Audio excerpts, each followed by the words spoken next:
Bonsoir, ravi de vous retrouver sur la chaîne Géopolitique. Alors, comme vous savez, l'une des grandes missions de cette chaîne, c'est d'anticiper les événements, de faire de la prospective, hein. Et donc, ce soir, on va en faire, hein. On va essayer d'essayer d'anticiper les événements à venir en parlant de la question iranienne, hein, car elle va revenir sur le devant de la scène médiatique dans les prochains jours, du fait que l'Iran a annoncé, a notifié aujourd'hui à l'Agence internationale de l'énergie atomique qu'elle va mettre fin donc à ces inspections, aux inspections inopinées de l'AIEA, donc de l'Agence internationale de l'énergie atomique, hein, qui est chargée de superviser, hein, les obligations iraniennes vis-à-vis, hein, d'un respect des engagements qu'elle a pris.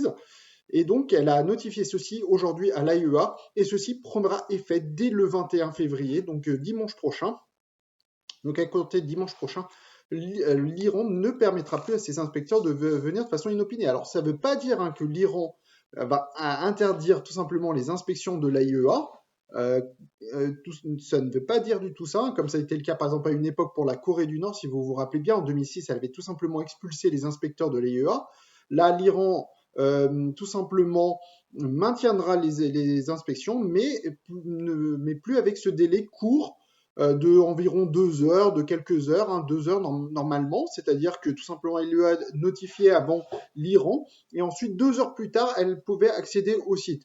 Là, ça sera différent. L'AIEA devra attendre sans doute quelques jours avant de pouvoir accéder au site. Alors pour beaucoup, ceci va créer un changement fondamental du fait qu'en fait, plusieurs jours, pour beaucoup, cela va soulever en fait, si vous voulez, des craintes qu'en fait l'Iran cache quelque chose. Si finalement l'Iran n'a rien à cacher, alors elle doit permettre l'inspection immédiate du site. Et donc c'est ça que en fait beaucoup critiquent en fait dans cette décision iranienne. Et en fait, ceci pourrait tout simplement en fait raviver encore un peu plus les tensions entre les Occidentaux et les Iraniens, du fait qu'en fait, on sait qu'il y a des suspicions très fortes, hein, sur exactement les intentions du programme, du programme nucléaire iranien, et pour ne rien arranger en fait à tout ceci. Du côté iranien aussi, on a un petit peu en quelque sorte haussé le ton vis-à-vis des Occidentaux. Tout d'abord, on a la semaine dernière annoncé que l'Iran a produit de l'uranium métal. En fait, l'uranium métal est en fait, si vous voulez, sans entrer trop dans les détails techniques, hein, ça permet de créer en fait une charge militarisable. Si vous voulez, c'est une étape supplémentaire en fait dans la production en fait dans la production nucléaire. Et donc, très clairement, on se demande pourquoi l'Iran, à ce stade, a produit de l'uranium métal. Tout simplement, est-ce que l'Iran veut tout simplement mettre les acteurs devant le fait accompli, hein, qu'elle va devenir une puissance nucléaire, ou tout simplement, elle joue en quelque sorte, c'est un levier pour amener en fait les acteurs en fait vers le traité de nucléaire iranien. Alors, il faut toujours rappeler, hein, que l'Iran, chaque action qu'entreprend en ce moment la République islamique d'Iran est réversible, hein. Elle le dit bien, tout ce qu'elle prend comme action peut être réversible si les autres acteurs lèvent les sanctions contre la République islamique d'Iran ou que les États-Unis rejoignent par eux-mêmes le traité sur le nucléaire iranien. Donc en fait, à ce stade, il semblerait plutôt, d'après ce qu'on comprend, mais ce n'est pas non plus totalement sûr, que l'Iran en fait ne cherche pas à mettre les acteurs devant le fait accompli, mais plutôt à utiliser un levier, tout simplement, pour justement, dans la négociation pour la levée des sanctions qui la visent. Alors tout ceci, pour l'instant, tout ceci ne porte pas ses fruits. On voit bien que les États-Unis et même l'Union européenne ne prennent pas parti en fait pour des négociations. D'ailleurs, après l'annonce, hein, de la production d'uranium métal, la Russie, qui est pourtant plutôt fidèle, plutôt proche de la position iranienne, a appelé à la retenue l'Iran. Et la France et l'Allemagne, quant à elles, ont clairement condamné cette étape, clairement en disant qu'elle met en danger le traité nucléaire dans lequel l'Allemagne, la France sont toujours parties, elles ne se sont pas retirées unilatéralement comme l'ont fait les États-Unis en mai 2018. Alors qu'est-ce qu'on peut dire d'autre, hein? C'est qu'on voit bien qu'on pourrait aller dans les prochaines semaines vers une escalade, hein, parce qu'on voit bien que du côté iranien, on continue en fait dans l'escalade, c'est-à-dire qu'on prend des actions supplémentaires chaque semaine. Avant, c'était tous les 2 mois, mais non, on apprend presque chaque semaine des nouvelles escalades.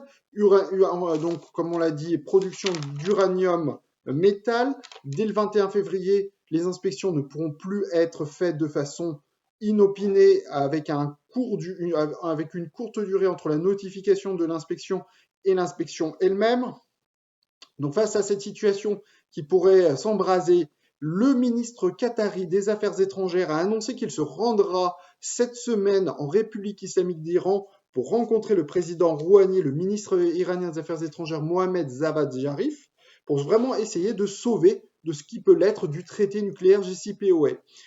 Et donc du côté iranien, le ministère des Affaires étrangères iranien a bien salué les efforts faits par le Qatar de jouer en médiateur. Aujourd'hui, on voit il n'y a pas beaucoup de pays qui peuvent se poser en médiateur entre la République islamique d'Iran et les États-Unis. À ma connaissance, je vois très peu de pays qui ont à la fois la confiance des États-Unis et de la République islamique d'Iran, autre que le Qatar. Et donc, très clairement, le Qatar est sans doute le meilleur médiateur, je pense, à ce stade pour vraiment régler les différends entre les États-Unis et la République islamique d'Iran. Et d'ailleurs, les choses continuent très clairement de s'envenimer pour montrer comment les choses pourraient déraper en fait dans les prochains jours. C'est qu'on a eu une déclaration en fait du ministère des Affaires étrangères iranien assez ambiguë qui a dit que l'Iran, en fait, que si, je cite, les Occidentaux ne changent pas d'attitude, l'Iran pourrait répliquer en produisant des armes nucléaires. Donc c'est la déclaration du ministère des Affaires étrangères et du porte-parole du ministère des Affaires étrangères iranien hier. Or cette déclaration a été démentie, a été condamnée quelques heures plus tard par l'agence iranienne Tasnim, qui est plutôt proche des gardiens de la révolution iranienne. Donc on voit une agence plutôt plus conservatrice. Alors pourquoi elle a condamné cette déclaration du porte-parole du ministère des Affaires étrangères iranien? Tout simplement parce que pour eux, il y a un principe très clair en République islamique d'Iran, c'est qu'il y a eu une fatwa qui a été émise dans la décennie 2000 par l'ayatollah Ali Khamenei, l'actuel chef gardien de la révolution iranienne, qui a donc déclaré qu'il est tout simplement prohibé, en fait, qu'il a bien utilisé le mot haram, qu'il est bien interdit de produire des armes nucléaires ou des armes de destruction massive. Et donc, en fait, il y a une position officielle en Iran qu'il n'y a pas de production nucléaire iranienne et qu'il y a donc une fatwa pour l'interdire. Et donc, cette déclaration, si vous voulez, pourrait contredire, en fait, tout simplement la fatwa émise ou en tout cas remettre en cause la crédibilité de la fatwa de l'ayatollah Ali Khamenei.